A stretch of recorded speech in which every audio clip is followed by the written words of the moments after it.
How to highlight aromatic herbs easily and effectively while making their maintenance easier. To highlight our herbs, we are going to use sand, river sand, which has the advantage of not changing the pH of your soil. Whether it is acidic or calcareous, it won't make any difference anyway.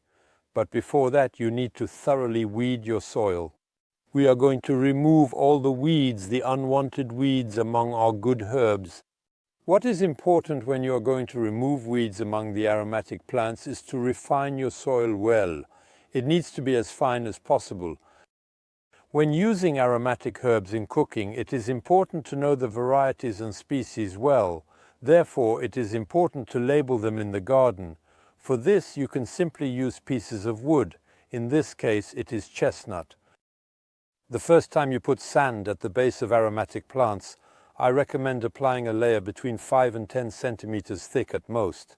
That means you need about 1 cubic meter of sand for 10 square meters if you apply it at a thickness of 10 centimeters. It is quite obvious that we are not going to cover our plant with sand. Instead, we will slide the sand under the stems. Thus, our plant oregano will be able to cover over the sand.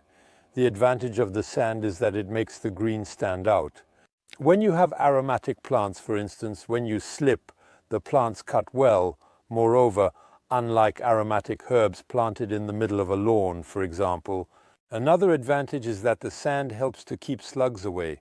Slugs hate sand, especially river sand, indeed. In the spring, the sand also helps to warm the soil, so your aromatic plants, such as herbs, will start much faster and be much more vigorous.